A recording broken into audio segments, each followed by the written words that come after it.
इससे कानून का दुरुपयोग हो सकता है। तो मैं पूछना चाहता हूं, आए दिन जो पुलिस एनकाउंटर करती है, क्या सारे एनकाउंटर फेक हैं? जो आईपीसी के अंदर अलग अलग धाराओं में मुकदमे दर्ज होते हैं, क्या सारे मुकदमे झूठे दर्ज होते हैं? क्या सारे मुकदमे सच्चे दर्ज होते हैं? क्या लोगों पर झूठा मुकदमा बना के जेल में नहीं डालते?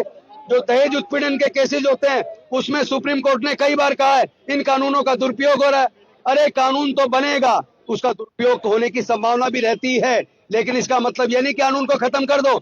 उसके लिए बाकायदा प्रोविजन है इंडियन पिनल कोड के अंदर कि अगर कोई झूठा मुकदमा डालता है तो फॉल्स इंप्लीकेशन का मुकदमा दर्ज करके झूठा केस बनाने वाले के खिलाफ भी कार्रवाई की जा सकती है। तो जो पहले से प्रोविजन है 182 आईपीसी पुराने वाले में है, अब जो नया एक्ट बन गया है उसके अंदर भी प्रोविजन है। तो जो प्रोविजन पहले से है कि कोई अगर कानून का दुरुपयोग करके किसी के खिलाफ झूठा मुकदमा डालेगा, उसके खिलाफ मुकदमा दर्ज करके उसको सजा दी जा सकती है। तो इस प्रकार का ग्राउंड, इतना घटिया, इतना हल्का ग्राउंड सर्वोच्च न्यायालय ने स्टे ऑर्डर पास करते दिया है। मैं समझता हूं अगर इस ग्राउंड को मान लिया जाए फिर तो सुप्रीम कोर्ट को देश के अंदर जितने कानून है सारे कानूनों को रद्द करना पड़ जाएगा। ऐसा कौन सा कानून है जिसका दुरुपयोग होने की संभावना ना हो? अरे दुरुपयोग करने वाले को सजा दो। इसका मतलब ये नहीं है कि अगर कोई रेगुलेशन आप इसलिए लेकर आए ताकि किसी के साथ भी जाति के आधार पर, धर्म के आधार पर, क्षेत्र के आधार पर, भाषा के आधार पर, रेस के आधार पर, लिंग के आधार पर, डिसेबिलिटी के आधार पर, यहाँ तक कि ईडब्ल्यूएस होने के आधार पर अगर किसी के साथ पक्षपात किया जाता है, उत्पीड़न किया जाता है, तो उसके खिलाफ जांच टाइम बाउंड मैनर में जांच की जानी चाहिए। अभी तो कुछ शुरू ही नहीं हुआ, अभी तो कुछ शुरू ही नहीं हुआ। अभी तो एक बात और पूछना चाहता हूँ, कोई मुझे बता दे क्या किसी ब्राह्मण को उसके ब्राह्मण होने की वजह से कभी नंबर कम दिए गए? ऐसा कोई केस अभी तक क्या सामने आया? देश के अंदर किसी को घोड़ी पर बारात निकालने से सिर्फ इसलिए रोक दिया क्योंकि वो ब्राह्मण बनिया या ठाकुर था। क्या ऐसा केस आज तक कोई हमारे देश में किसी के सामने आया क्या? कोई बता दे किसी भी ब्राह्मण बनिए ठाकुर को इसीलिए मूंछ रखने पर उसकी हत्या कर दी हो, घड़े छूने पर हत्या कर दी हो क्योंकि वो ब्राह्मण क्षत्रिय या वैश्य है? क्या ऐसा कोई केस सामने आया? तो सवाल ये उठता है कि तमाम देश के हायर एजुकेशनल इंस्टीट्यूशन के अंदर जो उत्पीड़न की घटनाएं होती हैं वो जाति के आधार पर जो होती हैं, ये सच है या झूठ है? तो रोहित तक आना चाहिए कि नहीं आना चाहिए? तो पहले तो ये रेगुलेशन आए, क्योंकि इधर हमने देखा कि बीजेपी के लोग, बीजेपी से जुड़े लोग या सो कॉल्ड अपने आप को जो स्वर्ण जाति का कहते हैं, वो लोग कह रहे हैं कि क्या गधे को घोड़ा बनाओगे? मैं उनसे पूछना चाहता हूं कि हम तो गधे नहीं हैं, पर क्या तुम घोड़े हो? क्या तुम जानवर हो? तो तुम स्वीकार करते हो तुम जानवर हो? अगर तुम जानवर हो तो हमने भी कसम खाई है, हम तुम्हें इंसान बनाकर छोड़ेंगे। अभी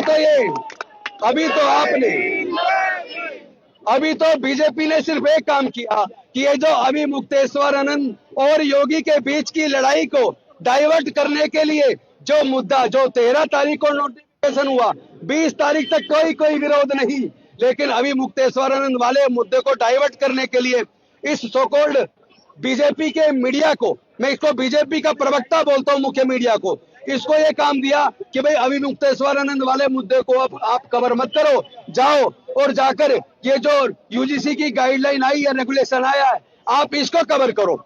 यानी कि मीडिया ने मुद्दा बनाया, इसके खिलाफ कोई छात्रों ने प्रदर्शन नहीं किया था, कोई बहुत बड़ा आंदोलन नहीं हुआ था। ये आंदोलन बनाने का काम उसी मीडिया ने किया जिसने रामलीला मैदान में अन्ना हजारे जैसे फर्जी आदमी के आंदोलन को इतना बड़ा आंदोलन बनाकर इस देश में आग लगाने का काम किया। झूठे केस बनाए गए। आज कहां है वो? कहते थे काला धन वापस आएगा, काला धन 3 गुना हो गया। कहां पर है अन्ना हजारे?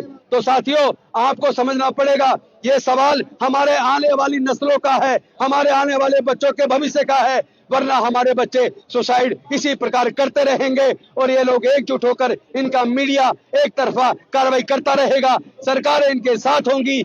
आज देश के सामने ये हालात है कि हमारे देश के अंदर विपक्ष के खिलाफ भी पूरा इस्तेमाल इस मीडिया का भी किया जा रहा है, सारी जांच एजेंसी का भी किया जा रहा है, और हमारे आंदोलनों को कुचलने के लिए ये कहते हैं कि कम से कम प्रदर्शन से 10 दिन पहले परमिशन मांगो।